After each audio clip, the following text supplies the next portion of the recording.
Hello, everyone. I'm Fanny, Marketing Manager here at Kids & Company. Thank you all so much for joining today's webinar.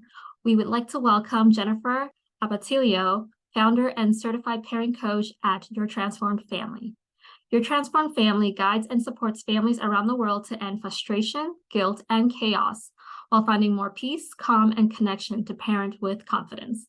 Their parent coaching services have earned a reputation as a compassionate, non-judgmental, and collaborative approach to empowering parents to achieve the family dynamics of their dreams. Parents, are you tired of feeling ignored, hearing no, and experiencing meltdowns when you ask your child to do something? In today's KidCo Talk, Jennifer will teach us actionable steps to gain cooperation from your children. We're so thrilled to have Jennifer join us today. If you have any questions at all, please use the Q&A function at the bottom of your screen, and we will ensure that questions will be addressed at the end of today's session. So Jennifer, it's over to you.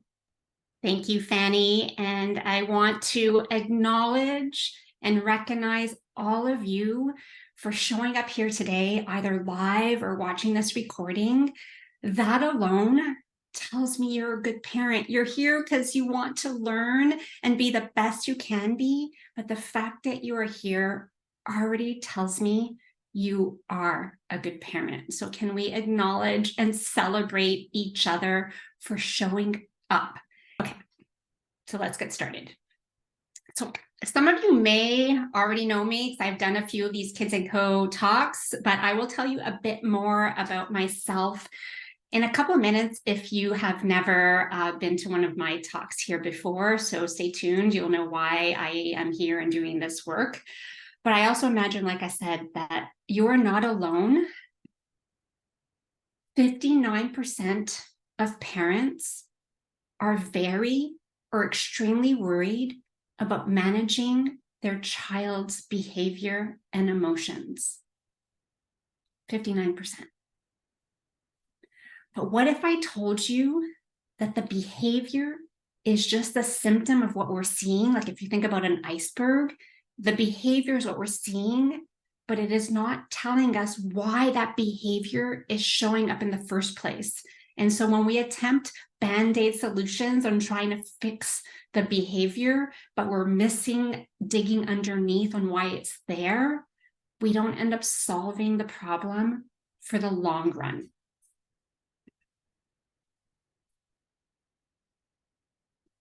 And I know, like I said, because you're here, you love your kids and you want the best for them. But let's be honest, our kids don't come with an instruction manual. It always amazes me. Like we've done so many home renovations and I would never think of doing like electrical or plumbing or architecture or any of that without an expert. But yet arguably one of the most important jobs we'll ever have, raising another human. We birth them or we bring them into our home, however they get into our home, and we're like, okay, good luck. And if you had positive role models growing up, that gives you some advantage, but there's also so much more research and science on nervous system and brain development that they didn't know even just 20, 30 years ago. And so getting support along the way can make a huge difference in feeling more confident and finding more joy. There's no shortage of information out there. And that's one of the problems because it can be overwhelming when you have too much information and then you try and apply it and it feels like it doesn't work for your child. You're not alone if you're feeling frustrated, shame that you can't break whatever cycle you're on. And I'll tell you a bit more about the cycle I was on. Like maybe something's wrong with your child because you tried all those things that you've seen on other social media or blogs or what you've done when your parents did. And it can leave us feeling like we're failing. If that resonates with you, you are in the right place today.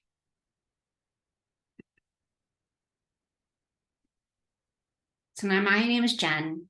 And as Fanny said, I'm a master certified parent coach, also trained in nonviolent communication and emotion-focused family therapy. But most importantly, I have an 11-year-old neurodiverse, highly sensitive child and a 9-year-old strong-willed child. I've also helped hundreds of families around the world end cycles of anger, frustration, and guilt to learn to parent with calm, confidence, and ease. What brought me here? It wasn't a lifelong vision of wanting to be a mother or an educator. It's because I struggled and hit rock bottom in my own parenting. I am a recovering perfectionist and dominant parent. I've juggled the demands of an executive job, traveling the world 3 weeks out of the month, raising 2 young boys. I was angry, I was yelling, I was frustrated, and I'd go to bed vowing to do it differently the next day, but struggling to break the cycle. It's when I learned how to do things differently and realizing other parents were struggling too, that I left my 20 plus years in corporate to support other parents along this parenting journey. So what I want you to take away from that story is I've been in your shoes and potentially even more extreme. And I'm just a few steps ahead along this journey now that my boys are 9 and 11, and I see a lot of you are raising littles. It's hard in those early years, but we have such an opportunity to support ourselves and our kids to make a lasting impact on our relationship for the rest of our parenting journey. I'm going to skip over this activity for the sake of time, and I know a lot of you aren't on camera, so I will put a pin in that.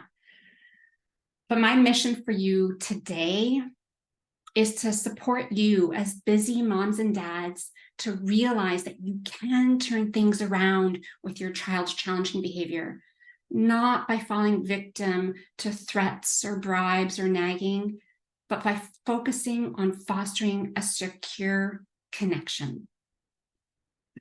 And you might be wondering, well, that sounds lovely. How are we going to do that? Let me tell you what we are going to cover today. First and foremost, and if you've attended my talks before, you know we are going to start with how to keep our calm. I'm sorry, you might hear my dog coming in. So we're going to talk about a few strategies on how to put our oxygen mask on first, because it was really hard to care for a child if we ourselves are dysregulated. Then we're going to learn a 4-step process on how to get your kids to listen without nagging, threats, or bribes. And you're going to walk away with actionable, practical strategies that you can try today that will make a lasting impact. Ready to get started? I'm in trouble changing slides. So let me know if you ever notice that your rational problem-solving brain goes offline when you're triggered by your child. And an example that maybe you can relate to is think about a weekday morning where you're maybe feeling rushed to get out the door because you have to drop your child off at daycare or school, and you need to get back to the office or home for work for a 9 o'clock meeting, and your child is dawdling and you get angry or frustrated that they're moving like a snail, versus maybe same situation on a Saturday morning where you're like, I'm not working today. We don't have anywhere to go. We just want to go out and enjoy the sunshine and get to the park. That same dawdling might not have you as triggered, and you might react differently. Can you relate to an example where in some situations, the same situation, you can be calm and present, and in the same situation when you're feeling stressed and rushed that you're not? Or even picture, when another child is having a meltdown, not wanting to leave the park, and you might be like, phew, it's not my child this time. But you are able to have more compassion and understanding for another child. But if that were yours, it would bring up so many more feelings within you. Why? Because 80%, and I've even seen stats and research that this is as high as 90 or more, of our actions are subconscious. And that's to protect us, right? Imagine we had to do a whole Gantt chart and analysis for every decision. We wouldn't be able to, we'd be frozen.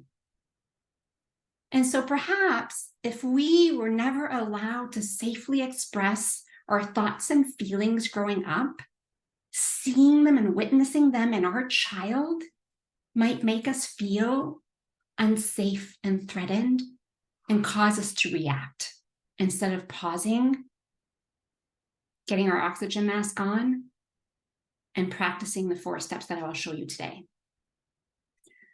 But there is good news. Be like, I've had to break a lot of generational parenting patterns and cycles. And, you may think, well, I turned out okay, or like, I can't break the cycle I'm on. We can if we commit to practicing, because our brain is this amazing organ where we can teach a new things. I said, my dog came walking and there's an expression, you can't teach an old dog new tricks. I don't know about the dog's brain. I don't know enough about that, but I know about the human brain. And there's this idea of neuroplasticity, where if we create new patterns, they become our default. And so my invitation for you here today, as we walk through some of the suggestions and things that I provide, start with something small and practice it. Notice how it feels, and feel free to message me even after this session to get some feedback, because if it doesn't work, there's also reasons to unearth, remember what's going on underneath, to uncover. That was Basil. He was stressed beyond belief. He would go to bed every night with his hand in his head, wondering why his daughters were hell-bent on making his life a living hell. By all outward standards, he had the idyllic family. He was a successful entrepreneur, his wife a professor at one of the top universities in the world. They would pick up their 2 daughters at daycare, and the educators would rave about how engaged and well-behaved they were. And this would only confuse him even more, because at home, his 4-year-old daughter, Nina, was stubborn and having meltdown after meltdown. And it resulted in him having a hair-triggered temper and impacting the relationship with his wife when she was frustrated with how he was dealing with their child's challenging behaviors. They weren't on the same page on how to deal with the challenging behaviors, and this caused a rupture. The life that he envisioned when they decided to have a family wasn't the life he was living. He felt powerless and helpless on what to do differently, but he knew things had to change. It's when he removed the blinders and realized the truth that was holding him back from being the parent he wanted to be, and breaking that cycle of anger and the impact of how he was parented on how he parents. He immediately went to work to shift that lens. When he looked at his daughter's behavior, he looked inward, was able to regulate himself, and choose a different path to engage with his daughter, and their relationship thrived.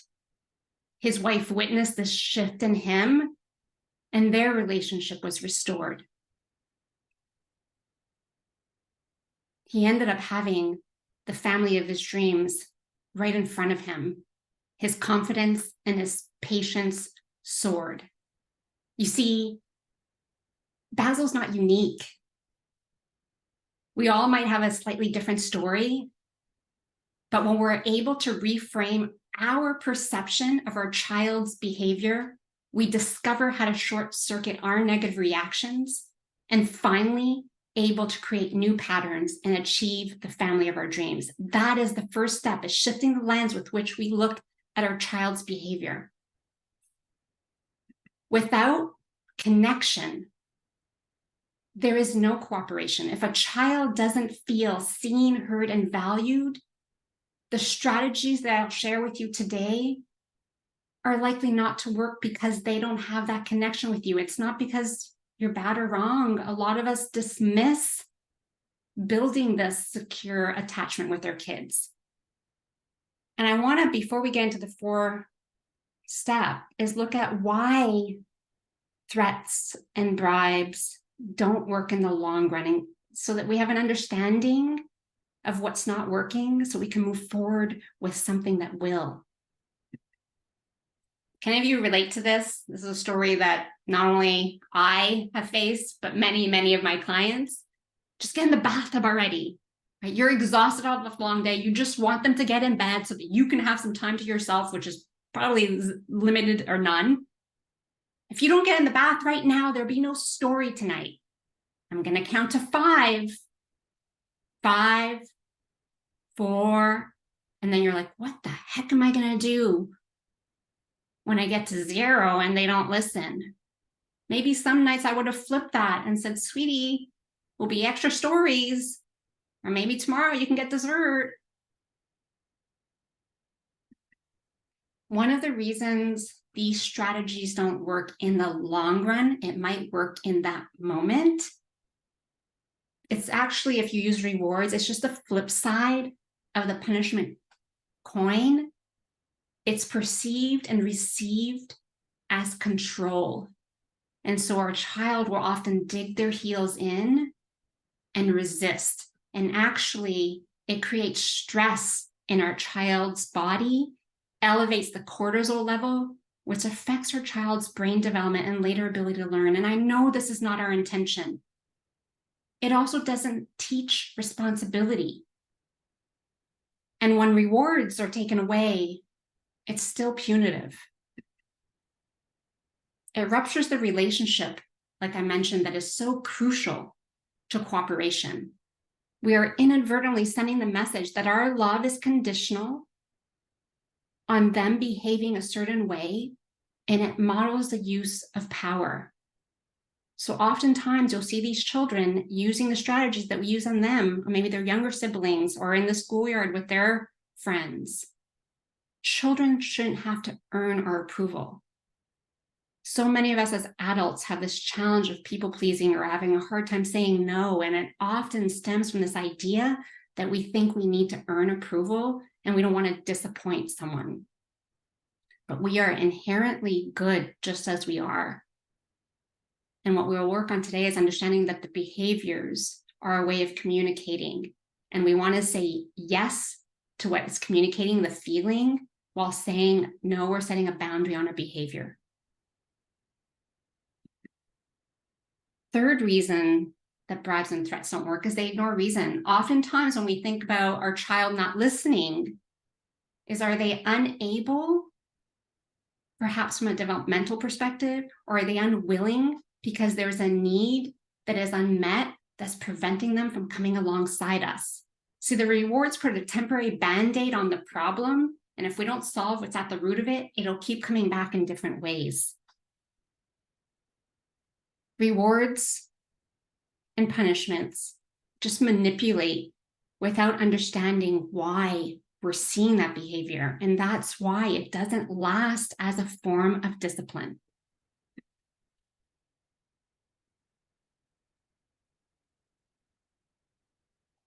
Bribes and threats actually reduce a child's desire to act a certain way. Don't we all want our kids to do the right thing because it's intrinsically motivating to do it?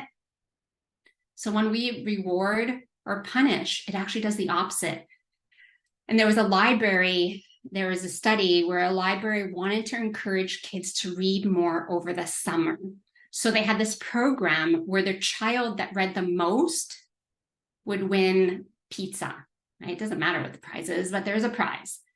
And so if you think about children going to a library, most of those kids already love reading.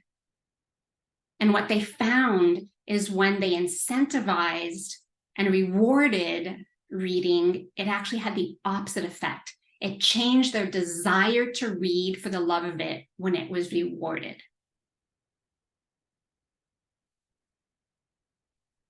So what do we do instead, right? We can't have these children who are just running all over the place, not listening and having these challenging behaviors. We still have to parent.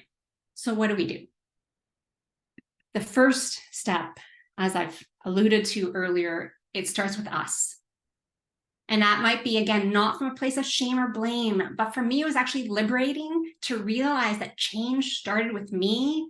As someone who's a perfectionist high achiever, is like, I can focus on me, right? If I change nothing with my child, and I change how I'm calm and regulated, your experience of what's going on will change. That alone is a gift. And so let's talk about noticing when we're starting to be dysregulated or even anticipating. I remember when I would have to, like, my kids get some screen time on the weekends, and I remember when I would have to like go and tell them it's time to turn it off. A part of me was like, I was almost getting ready for battle. Like, this is going to be so hard.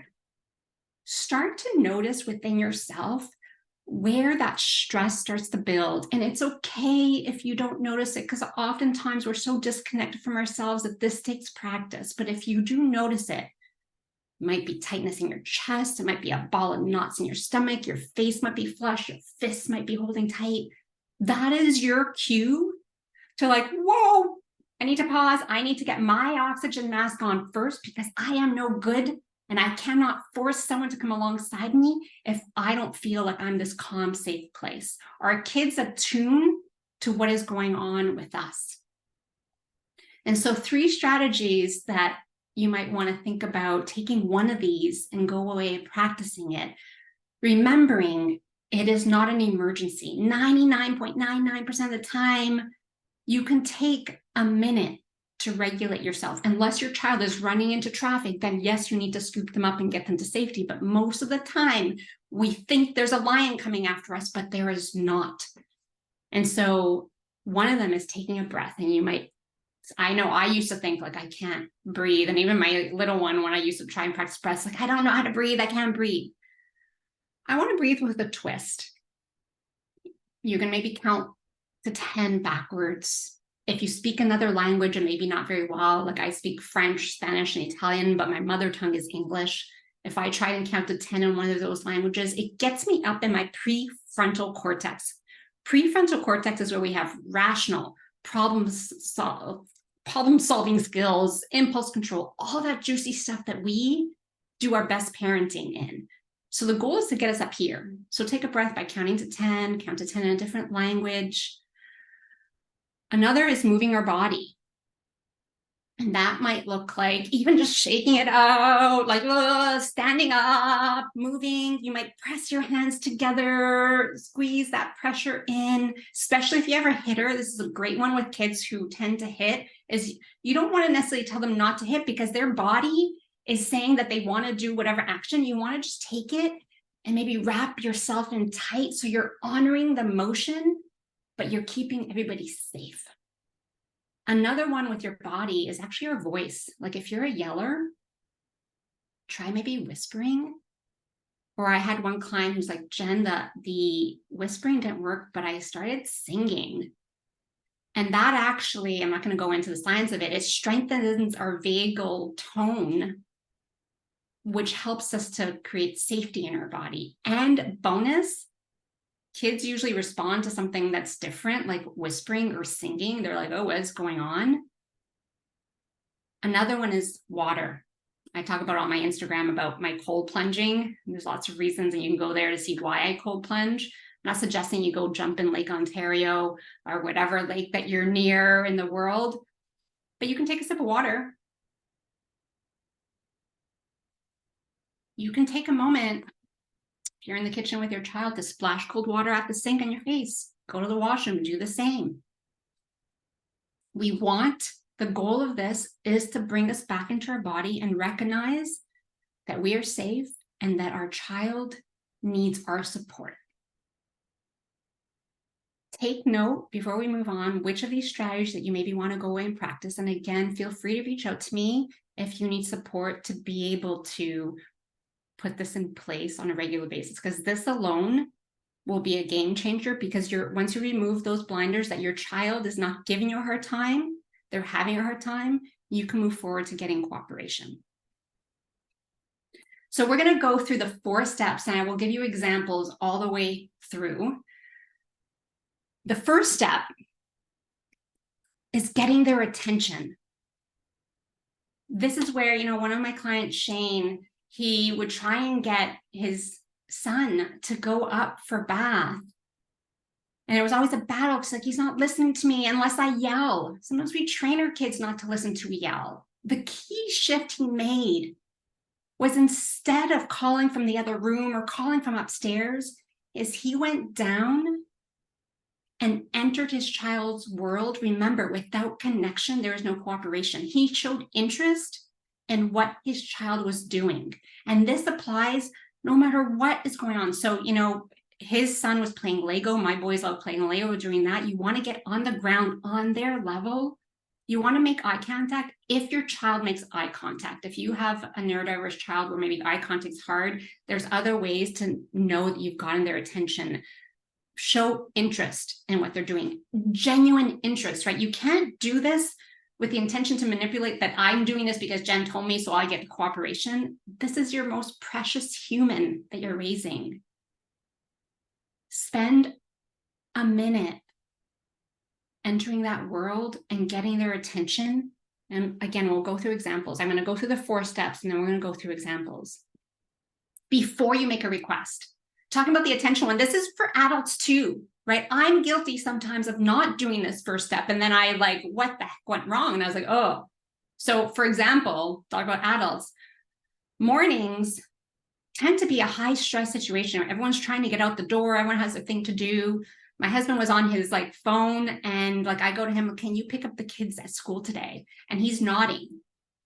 And I'm like, okay. I told him he's picking up the kids at school today. And this is an environment where we both work from home. 3 o'clock rolls around, it's pickup time. And I don't hear him going to pick up the kids. And I'm on a call with a client. I was like, what is happening here? So I messaged him saying, I thought you were picking up the kids. And he's like, you never asked me that. What went wrong is I didn't gain his attention before I made the request. I falsely assumed that he was listening to me when he was focusing on his email and checking what he had to do next. Then you make a request. A request, and we'll talk about some strategies to increase the likelihood that they will cooperate. Stay tuned to that.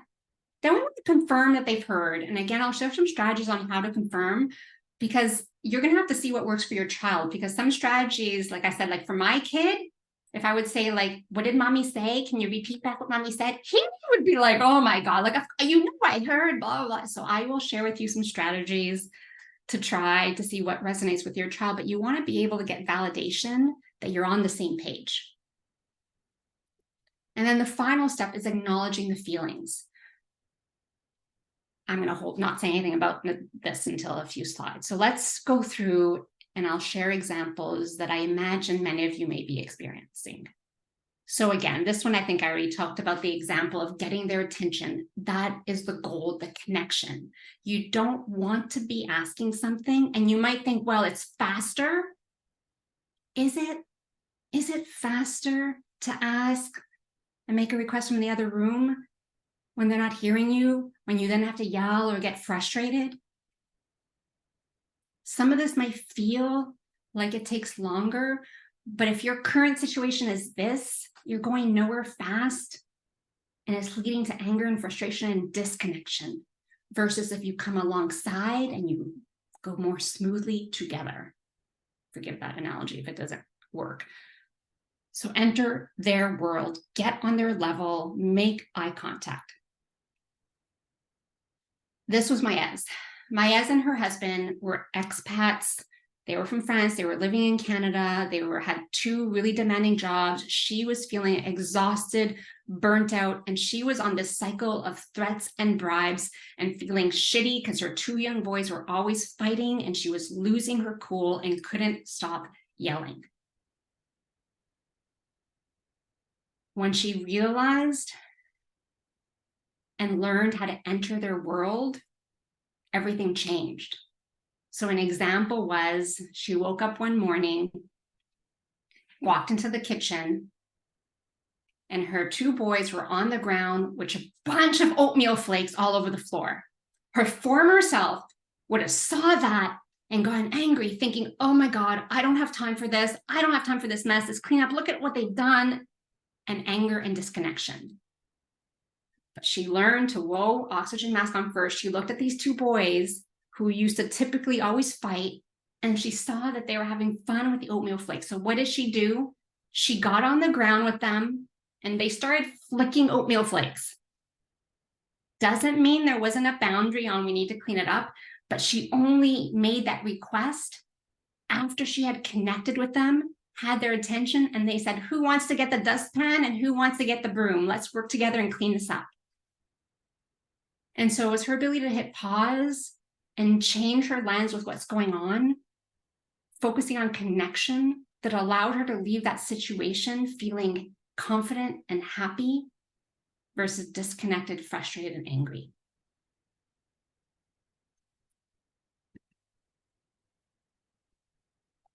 Let's talk about ideas on how to make the request to increase the likelihood that they will come alongside you. One way is to offer a choice. Now, this is not like open-ended. It can be open-ended if your child is 7 or older or has the brain development to be able to problem solve and think more critically. Oftentimes below the age of 7, and this is just, again, general because you want to meet your child where they're at, you want to just give them 2 choices. You want to give them a choice of 1 or 2 things that you are comfortable with. So this might be, you're at the park. You might have heard this example before, but the 4th step is the key difference in how we'll deal with it. Is like, do you want to do 5 more slides? Or do you want me to push you 5 more times on the swing? There's no other option, right? They might come up with something else, and then it's up to you to decide if you are okay with that. But remember, the boundary is we're leaving the park. You can give them a choice on what they want to do to get there. Another way, when we talk about regulating our system, you can do it in a silly, playful voice. Imagine it's the morning and you're trying to get out the door and your kid is like all over the place.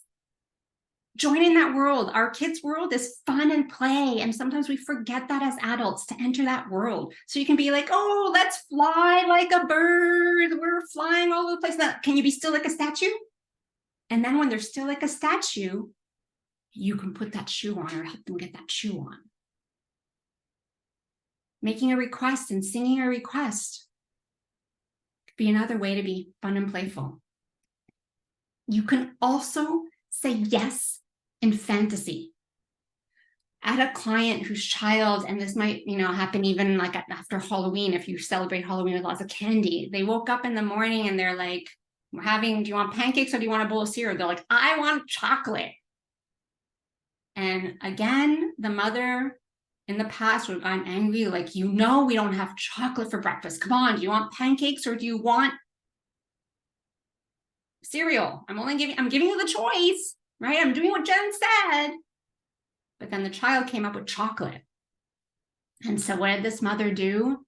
Mother is like, she didn't make her child wrong or bad for wanting chocolate for breakfast. She said yes in fantasy. She's like, oh my God, Henry, wouldn't it be amazing if we can have chocolate and ice cream for breakfast?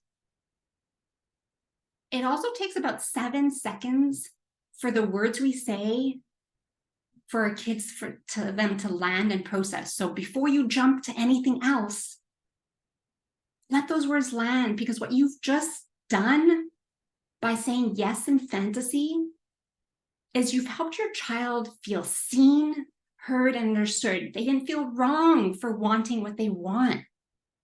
Right? Oftentimes we make our kids feel like their feelings or what they want is wrong. But if we validate that experience, give that a moment to land so they can feel like, oh yeah, mom or dad gets me. Then, do you want pancakes or do you want cereal?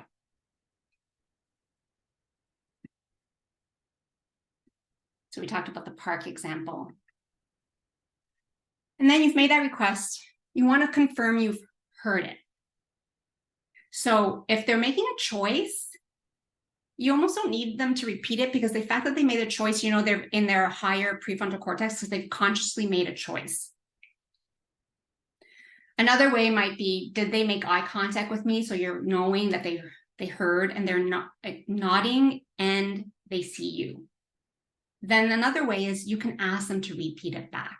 It's like, oh, what did mom say? I just want to make sure that we totally on the same page here, no mix up.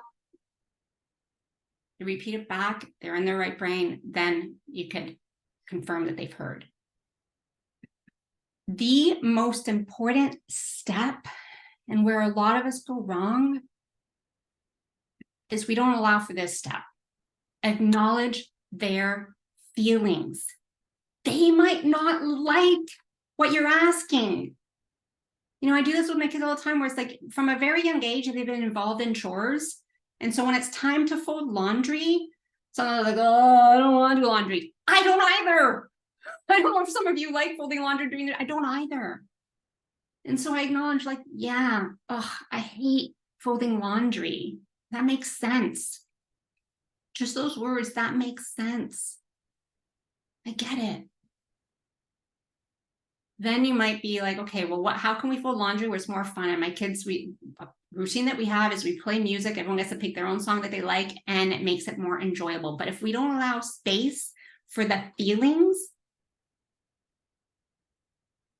then they don't feel connected. And without connection, there is no cooperation. And there's this video, I'm only going to play a piece of it because I've played it before, on regulation with a young child. Fanny, maybe I'll send it in the replay if that's okay. And I'll describe what's happening here. I don't know why it's not playing. I've done it before and it was fine. And if you've seen it, amazing. But here is basically this little toddler, young child is having a meltdown. And if you see the father, he looks pretty calm, cool, and relaxed. He's on the ground. He's not towering over his young child. He's on the ground and he's sending signals that it's okay. Right? You're not bad. I got you. You're okay. So this toddler is screaming, crying. He's upset for whatever reason. And we want to help support them to ride this stress cycle and come to the other side. But they need our help to do that, because the path to self-regulation is through co-regulation. So if you watch this video, and I'll share the link in the replay, this goes on for a few minutes, right? And he's really not saying much. This is often another mistake parents make, is they're talking too much. And I don't know if you know, do you know the Charlie Brown teacher? Wah, wah, wah, wah, wah, wah. When we're talking a lot and they're not in their prefrontal cortex, they're in their middle feelings brain, they're not hearing. So we want to just be that calm in the storm, letting them know that it's okay, that they're safe, and let them ride this wave. So this child gets closer and closer to his father, and eventually the stress cycle ends and he melts. Hi, Jen. So we do send a recording of the webinar to all registrants. So when we send out the recording, we can definitely provide a link to this video. Perfect. So that's what our role is as parents, is our child is not necessarily going to like the boundary that we've set in place. But if our boundary is rooted in our values and what's important to us, then we feel confident holding it. But then we need to allow for them to release whatever feelings is coming up for them.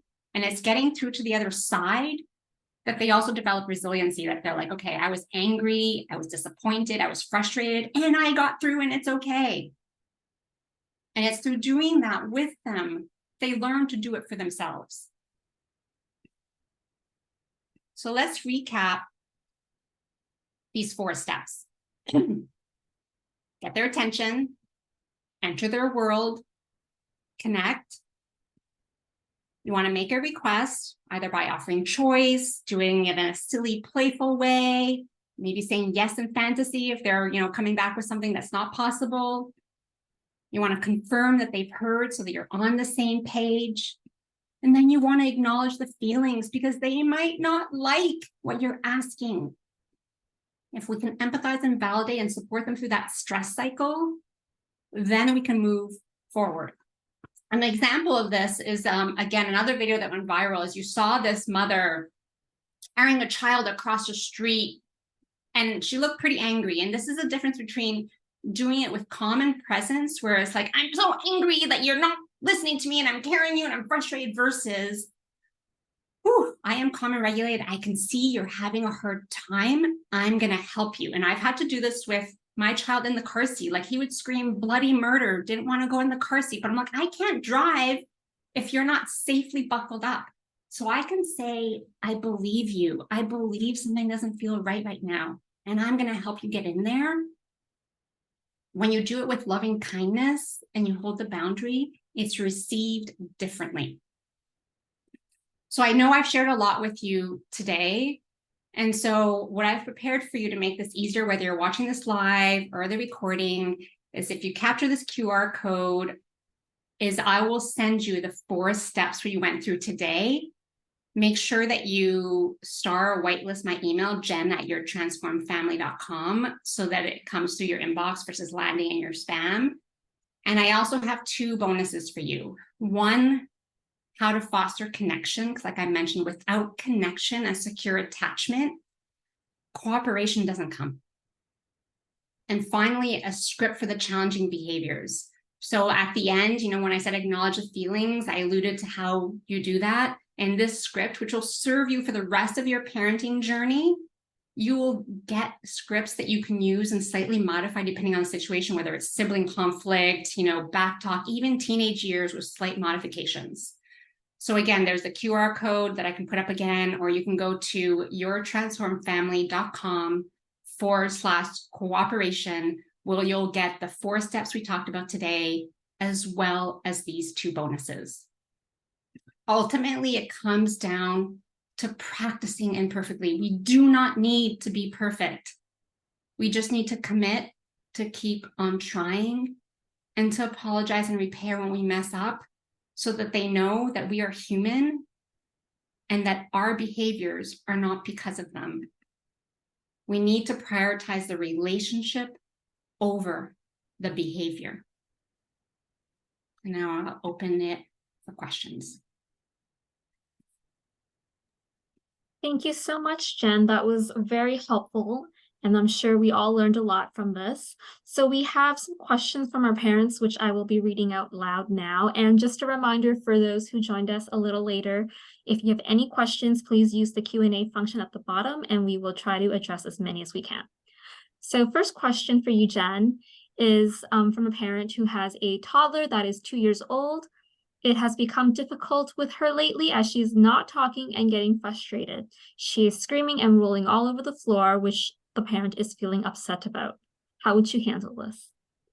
Yeah, so when you have a child that's nonverbal, it can be tricky, right? Because verbal communication is such a key part of how we interact most of the times. But if you think about a newborn, right? A newborn, they don't communicate, and we have to learn to read their signals and figure out what's going on for them. So oftentimes we work through, are they hungry? Are they tired? Do they need their diaper changed? I would encourage you to, one, as I shared today, first and foremost, be mindful of how you're feeling and your energy, and where are you coming from a place of frustration? And it makes sense because it's hard. But then supporting your child with this nonverbal empathy. You don't have to say a lot of words. It might be like, I'm here. I love you. I can see you're having a hard time. And you want them to find ways to come towards you. And sometimes it might be a little bit of space where they don't want to be touched. This is for you to figure out, how do you support them to develop regulation skills? But they learn a lot from watching us. So it might be things that you're doing that she's witnessing, but if you're able to send cues of safety to her, remembering that she's having a hard time, not giving you a hard time, you want to be able to then ride through that cycle. And it might be, if you have to scoop her up and take her somewhere else, it's okay to do that. Thank you. Our next question is a little older, so we're going up in age. It's a 4-year-old who has a difficult time willing to go to bed. He will either find an excuse, such as he's hungry or he wants to play, or whatever excuse he can find to delay bedtime. Sometimes the parent has to pick him to take him to bed or bribe him with a multivitamin to keep him in bed. So they're wondering, how can they convince him to willingly go to bed? Yes. Oh my gosh. This is such a common challenge and struggle. So please know that you're not alone.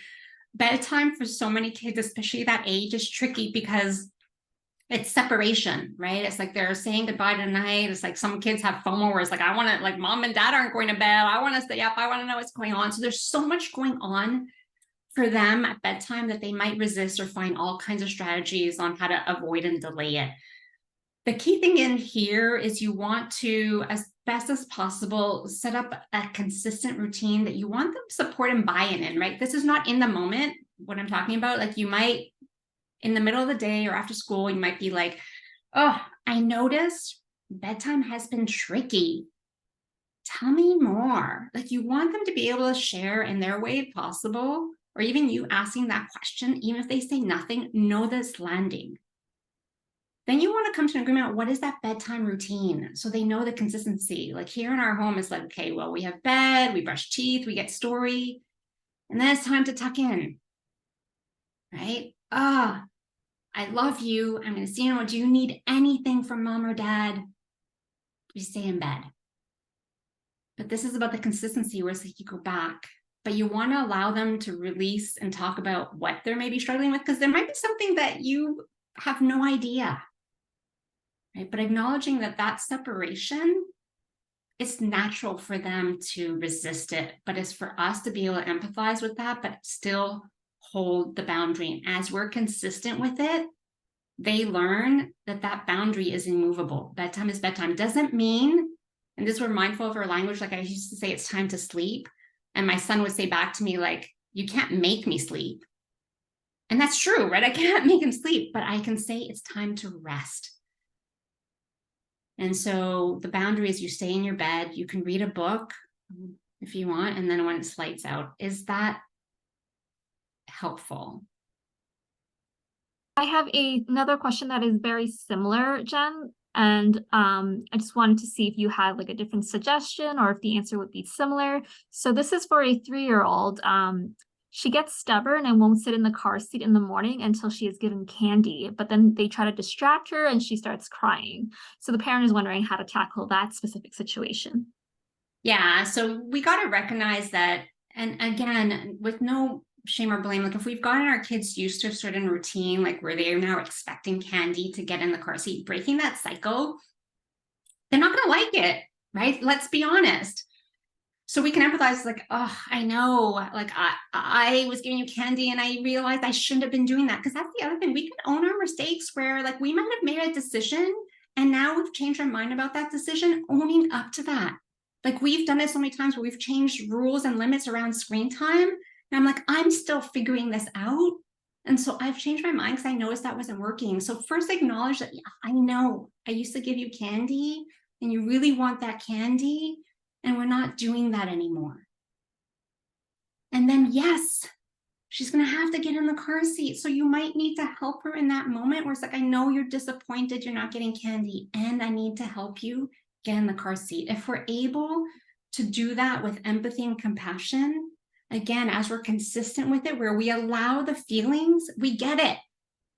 She wants the lollipop, she wants the candy. And we're not doing that anymore. Both things can be true. It's when we try to invalidate one to get to the other that our child resists because they don't feel seen, heard, and understood. Thank you. So we have a question from a parent, and they just want to get more clarification. So they want to know, can you explain more on what it means to be dysregulated? Yeah, I love this question. So dysregulated from an adult or dysregulated from a child? Because I'll talk about either dysregulate. Ultimately, inside our nervous system, from a science perspective, we've basically interpreted cues from the outside world, whatever that is, sight, sound, signals from the outside world, our nervous system, which is like a computer database, right? If we think about a lot of this is programmed from 0 to 7 years old. It's a computer database where we have a history of what we learned. Is this safe? Is it not? Is it safe? Is it not? So in a situation, this database, it's milliseconds. Our nervous system is determining, is this safe or is this not? Is it safe or is it not? So if it determines that it's not safe, the nervous system goes into usually a state of fight or flight. You might have heard this. So fight, you want to like, it's that lion and you want to like battle it. You're going to battle. Flight, it's like, I got to get away from here. Like, this is not safe. I want to run. I want to get away. Another is fawn. You might be like, I'm giving up. Like, there's nothing I can do here. Completely disassociate. So those are usually cues that your system is dysregulated, where it feels unsafe. And usually you respond in either a fight, flight, or fawn. I think addressing both really is helpful for a lot of our audiences here. So thank you so much, Jen. So we have a bath situation now. So this parent has a 2-year-old and she struggles to get out of the bath. She's wondering how she can prep her child to get out of a tool to prep her to avoid help prep her to avoid a meltdown. Sorry, I got tongue tied there. Yeah. When she says that they need to finish up. Yeah. So another strategy that's really helpful if you're noticing that you're having trouble with the same thing over and over again, like bath time, like getting in the car seat, at a young age like that, you can do an emotional preparation. It could be, again, out of the moment. You'd be like, oh, let's take this bath example. It's like, I've noticed that it's really hard for you to get out of the bath at bedtime. Oh, I know. It's so fun to be in that warm water and play. How do you want to let me know? How do you want me to let you know that it's time to get out? And this is where you can give them two choices. Do you want me to I don't know, come up with 2 ideas on how they want you to let know? Do you want me to start pulling out the water? Do you want me to let you know it's 2 minutes and we start taking away the toys? How do you want me to let you know? So you're doing that ahead of the time. Doesn't mean that in that moment it's going to be easy and smooth, but you'll have front-loaded discussion so that when it comes to time to get out, it's like, oh, remember we talked about how you wanted me to get you out? Do you still want me to start pulling the water out and it's starting to drain? It's like when the water is completely out, you're going to get out. So when we approach it from a fun and playful, it's like, oh, how do we can get out of the path? Are we going to climb out like an elephant? You going to do it on your own, or do you need my help to scoop you up in a towel? Something like that, right? Again, when we work one-on-one, we kind of brainstorm what worked with the child, and it's trial and error. But again, it's coming from a place of they're having a hard time. They need my help. So how can I make this go smoother versus me trying to control and power over? You want them to come alongside you. So talk about it ahead of time, come up with something they're willing to do, then remind them of it in that moment and trying to be silly and playful. And at the end of the day, they might need to be scooped up. Again, validating, it's like, oh, I know you love bath time. Do you want bubbles in your bath tomorrow? Thanks, Jen. I think all parents are loving these examples that you're giving with your answers. They're finding it very helpful, especially to visualize. So the next question is sibling related, which I think will speak to a lot of parents here. They're asking any strategies for managing siblings. For example, one child is hurt while the other one's having a tantrum. How do you suggest handling multiple conflicting needs? Yeah, it's tough, right? Siblings will fight. So first and foremost, just know that that will happen because we're not born knowing how to navigate conflict, right? Many of us as adults avoid conflict. So know that they need our help on how to navigate that. And also think about, depending on their ages, oftentimes the conflict occurs because they might feel that the love that we have to give is finite and they have to fight for it. So that, again, getting to the root of why it's there. But let's say the goal is not to have zero conflict because it will happen. So your goal in that moment is safety. Number one is like, I can't let you, whatever is happening, I can't let you hit your brother. And then there two, safety. You want to remain as neutral as possible, not taking sides, not, oh, the one that hurt, you're so good, you're so bad, because the one that did the hurting is also feeling pretty shitty inside. So number one, safety. I can't let you guys hit. You sit over there and you sit over there, and you're going to be like the in-between. And then you want to give each of them an opportunity to share. I want to understand what's going on. And then I don't know if you said the ages of your kids. Again, you have to be appropriate. Are they able to express it in words? Or you might have to make an observation of what you noticed or what you saw. Key here is without judging or labeling. You just want to sportscast the situation you saw. And then you want to give them a turn, tell me more. And then the goal is to problem solve. Oh, you wanted that toy and your brother wanted that toy and you grabbed it and then you got angry and you hit him. I'm just making up this scenario because this has happened in our house, right? And you hit, it's like, I get it. You wanted that toy, you didn't want to share it, you took it, and then you got angry, you took it and you hit him. You must have been so angry and frustrated. Acknowledge the feelings. And then what can we do next time? And this is where they might need help from you on coming up with ideas. All ideas are welcome.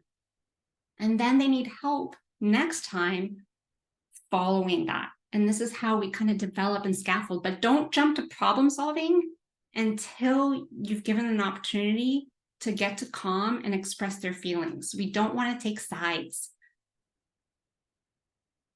And I'm condensing this because it's obviously a lot more complex, but hopefully I'm giving you some nuggets that give you a little bit of a different perspective.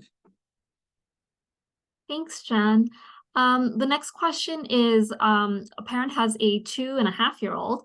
She wants to dress herself every morning and every night for bedtime.